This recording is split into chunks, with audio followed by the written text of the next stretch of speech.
Rajya Sabha, council of states. ഇന്ത്യയുടെ upper ഹൗസിനെയാണ് രാജ്യസഭ എന്ന് വിളിക്കുന്നത്. Indian parliament consist of 3 divisions. Indian പാർലമെൻറ്റിന് 3 ഡിവിഷൻസ് ഉണ്ട്, അതായത് Lok Sabha, Rajya Sabha, president of India. India follows bicameral legislative system. India ഉള്ള എല്ലാ ജനാധിപത്യ രാജ്യങ്ങളും രണ്ട് നിയമനിർമ്മാണ സഭകളിലൂടെയാണ് മുന്നോട്ട് പോകുന്നത്. ഒരു അപ്പർ ഹൗസ് ഉണ്ടാവും, ഒരു കോമൺ ഹൗസ് ഉണ്ടാവും. ഇന്ത്യയുടെ കോമൺ ഹൗസ് ലോകസഭയും അപ്പർ ഹൗസ് ആയിട്ടാണ് രാജ്യസഭ വരുന്നത്. അതേപോലെ അമേരിക്കൻ എക്സാമ്പിൾ പറയുകയാണെങ്കിൽ ഹൗസ് ഓഫ് റെപ്രസെൻറ്റേറ്റീവ്സ് എന്ന് പറഞ്ഞ ഒരു കോമൺ ഹൗസും സെനറ്റ് എന്ന് പറഞ്ഞിട്ടുള്ള ഒരു അപ്പർ ഹൗസാണ് ഉള്ളത്. എന്തിനാണ് ജനാധിപത്യ രാജ്യങ്ങളെല്ലാം ഒരു bicameral legislative system follow up ചെയ്യുന്നത്? അതായത് ഒരു ചെക്സ് ആൻഡ് സിസ്റ്റത്തിലൂടെ മുന്നോട്ട് പോകാൻ വേണ്ടിയിട്ടാണ് എല്ലാ ജനാധിപത്യ രാജ്യങ്ങളും bicameral legislative system follow up ചെയ്യുന്നത്. അതായത് 2 ഹൗസ് ഉണ്ടാവും, ഒരു കോമൺ ഹൗസും ഒരു അപ്പർ ഹൗസും. അതായത് നമ്മുടെ രാജ്യത്തൊരു ബില്ല് നിയമമാക്കണമെങ്കിൽ അത് ലോകസഭ പാസ്സാക്കണം, രാജ്യസഭ പാസ്സാക്കണം, എന്നിട്ട് മാത്രമേ പ്രസിഡന്റിന് അയക്കാൻ വേണ്ടി സാധിക്കുള്ളൂ. ലോകസഭയിൽ പാസ്സാക്കിയ ഒരു ബില്ല് രാജ്യസഭയിൽ എത്തുമ്പോൾ വീണ്ടും രാജ്യസഭയിലെ 245 MP ഈ ബില്ലിനെക്കുറിച്ച് ചർച്ചകൾ നടത്തും, അതിൻ്റെ ദൂഷ്യവശങ്ങളെക്കുറിച്ച് മനസ്സിലാക്കാൻ ശ്രമിക്കും, അതിനെക്കുറിച്ച് കൂടുതൽ നല്ല കാര്യങ്ങൾ ഉൾക്കൊള്ളിക്കാൻ ശ്രമിക്കും. ഇങ്ങനെ ചെയ്യുമ്പോഴാണ് നിയമങ്ങളെല്ലാം കൃത്യമായി ചർച്ച ചെയ്ത് കൃത്യമായി പഠനങ്ങൾ നടത്തി അതിനകത്ത് മോശം കാര്യങ്ങളെല്ലാം ഒഴിവാക്കി കൂടുതൽ നല്ല കാര്യങ്ങൾ ഇൻക്ലൂഡ് ചെയ്ത് നമുക്ക് ഉപകാരപ്രദമായി കൊണ്ടുവരുന്നത്. അതുകൊണ്ട് തന്നെയാണ് ജനാധിപത്യ രാജ്യങ്ങളെല്ലാം bicameral legislative system follow up ചെയ്യുന്നത്. Introduced in government of India act 1919. അതായത് രാജ്യസഭ ഇൻട്രൊഡ്യൂസ് ചെയ്തത് ബ്രിട്ടീഷുകാരാണ്. Introduce in government of India act 1919 introduce ചെയ്തത്. 1919 സ്റ്റേറ്റ് ഓഫ് കൗൺസിൽ സ്വാതന്ത്ര്യത്തിന് ശേഷം ഇന്ത്യൻ കോൺസ്റ്റിറ്റ്യൂഷൻ അടിസ്ഥാനമാക്കി രാജ്യസഭ ആയി മാറി. Union constitution assembly conducted under the leadership of Jawaharlal Nehru. അതായത് യൂണിയൻ കോൺസ്റ്റിറ്റ്യൂഷൻ അസംബ്ലി എന്ന് പറഞ്ഞിട്ടുള്ള ഒരു അസംബ്ലി രാജ്യസഭയുടെ ഇമ്പോർട്ടൻസ് എന്താണെന്ന് മനസ്സിലാക്കാൻ വേണ്ടി ജവഹർലാൽ നെഹ്റുവിൻ്റെ ലീഡർഷിപ്പിൽ കണ്ടക്ട് ചെയ്തു. ലോകസഭയെ ഹൗസ് ഓഫ് പീപ്പിൾസ് എന്നാണ് വിളിക്കുന്നത്. കാരണം അവരെ തിരഞ്ഞെടുക്കുന്നത് ജനങ്ങൾ നേരിട്ട് വോട്ട് ചെയ്തിട്ടാണ് മെമ്പർമാരെ തിരഞ്ഞെടുക്കുന്നത്. എന്നാൽ രാജ്യസഭയിൽ സംസ്ഥാനങ്ങളിലെ നിയമസഭകൾ വഴി അല്ലെങ്കിൽ അവിടുത്തെ MLA തിരഞ്ഞെടുക്കുന്നത്. അതേപോലെ രാജ്യസഭയിലെ MP റെപ്രസെൻ്റ് ചെയ്യുന്നത് ജനങ്ങളെയല്ല, ഓരോ സംസ്ഥാനങ്ങളെയും കേന്ദ്രഭരണ പ്രദേശങ്ങളെയും ആയിരിക്കും. അതുകൊണ്ടാണ് രാജ്യസഭയെ കൗൺസിൽ ഓഫ് സ്റ്റേറ്റ്സ് എന്ന് വിശേഷിപ്പിക്കുന്നത്. ഈ രാജ്യസഭയുടെ മെമ്പർഷിപ്പ്, അതായത് അംഗങ്ങളുടെ എണ്ണം നോക്കുകയാണെങ്കിൽ മാക്സിമം 250 അംഗങ്ങൾ രാജ്യസഭയിൽ ഉണ്ടാവാം. ഇന്ത്യൻ കോൺസ്റ്റിറ്റ്യൂഷൻ ആർട്ടിക്കിൾ 80 പ്രകാരം 250 അംഗങ്ങൾ രാജ്യസഭയിൽ ഉണ്ടാവാം എന്നാണ് നമ്മുടെ ഭരണഘടന പറയുന്നത്. ഈ 250-ൽ 238 പേർ ഇന്ത്യയുടെ ഫെഡറൽ യൂണിറ്റുകളിൽ നിന്നും, അതായത് സംസ്ഥാനങ്ങളിൽ നിന്നും യൂണിയൻ ടെറിട്ടറികളിൽ നിന്നും ഇൻഡയറക്റ്റ് ആയിട്ട് തിരഞ്ഞെടുക്കപ്പെട്ടിട്ടുള്ള ആളുകളായിരിക്കും. ബാക്കിയുള്ള 12 പേർ ഇന്ത്യൻ പ്രസിഡന്റ് നോമിനേറ്റ് ചെയ്ത 12 പേരായിരിക്കും. They are in the field of art, literature, science, social service. അതായത് പ്രസിഡന്റ് നോമിനേറ്റ് ചെയ്യുന്ന 12 members art, literature, science, social service ഈ 4 ഫീൽഡിൽ ഏതെങ്കിലും ഒരു ഫീൽഡിലുള്ള ആളായിരിക്കും. ഇങ്ങനെ പ്രസിഡന്റ് നോമിനേറ്റ് ചെയ്തിട്ടുള്ള എക്സാമ്പിൾസ് ആണ് സച്ചിൻ തെണ്ടുൽക്കർ 2012 to 2018 വരെയും കേരളത്തിൽ നിന്ന് സുരേഷ് ഗോപി 2016 to 2022 വരെയും. രാജ്യസഭയുടെ മാക്സിമം സ്ട്രെങ്ത് 250 മെമ്പേഴ്സ് ആണെങ്കിലും കറൻ്റ്ലി ഇപ്പോൾ രാജ്യസഭയിൽ 245 മെമ്പേഴ്സാണ് ഉള്ളത്. അതിൽ 233 members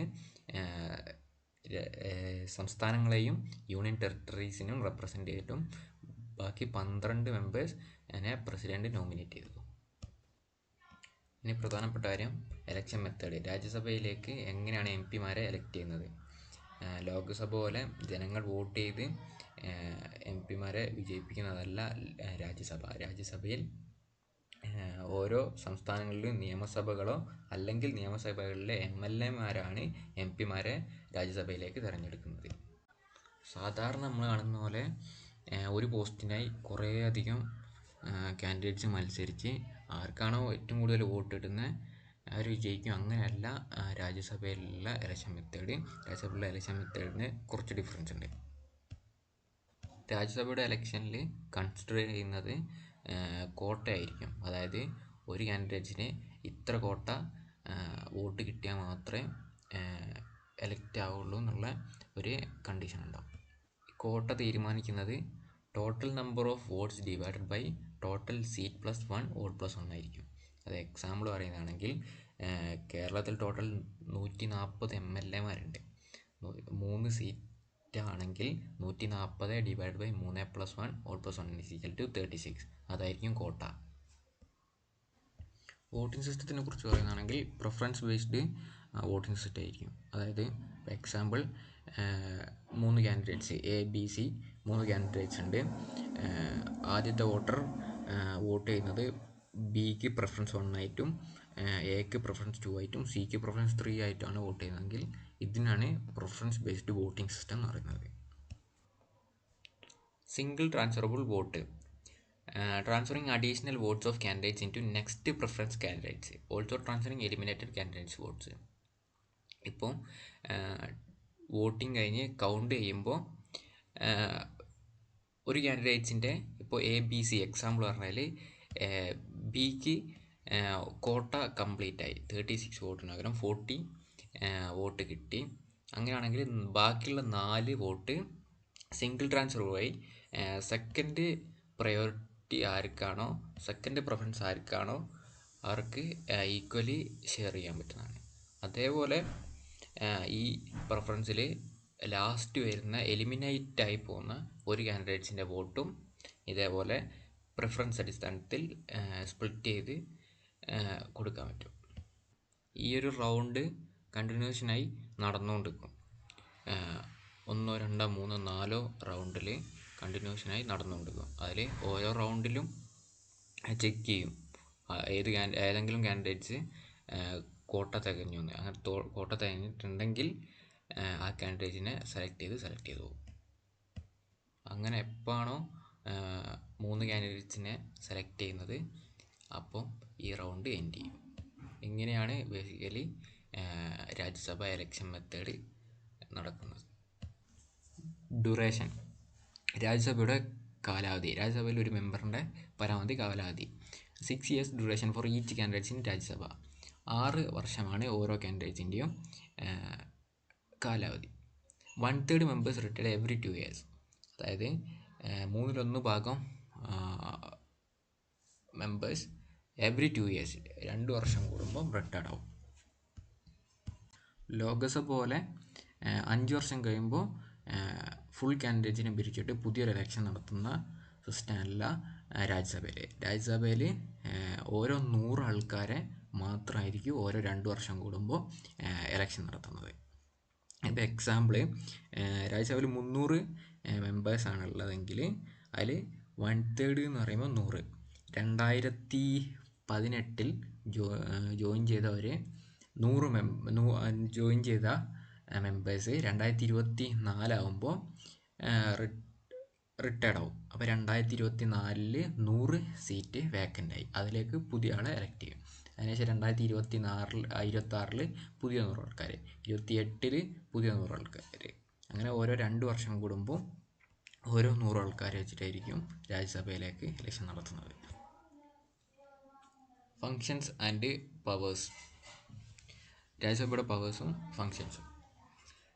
to protect the Indian unity, to protect the federal system.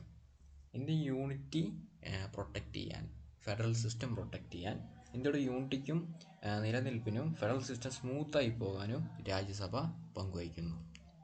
ഈ 2 പോയിൻറ്റ് യൂണിയൻ കോൺസ്റ്റിറ്റ്യൂഷൻ അസംബ്ലിയുടെ ഭാഗമായി ലഭിച്ച 2 ഔട്ട്പുട്ട്സാണ്. Ability to review suggest amendments. അതായത് ലോകസഭയിൽ നിന്ന് പാസ്സായ ഒരു ബില്ല് റിവ്യൂ ചെയ്യാനും അതിലെന്തെങ്കിലും തെറ്റുകളുണ്ടെങ്കിൽ തിരുത്താനുള്ള എബിലിറ്റി രാജ്യസഭക്കുണ്ട്. ഇൻട്രൊഡ്യൂസ് ബില്ല് ഇൻട്രൊഡ്യൂസ് ചെയ്യും. റെപ്രസെൻറ്റിംഗ് സ്റ്റേറ്റ്സ്, ലോക്സഭ ജനങ്ങളെ റെപ്രസെൻ്റ് ചെയ്യുമ്പോൾ രാജ്യസഭ സ്റ്റേറ്റ്സിനെയും യൂണിയൻ ടെറിട്ടറീസിനെയും റെപ്രസെൻ്റ് ചെയ്യുന്നു.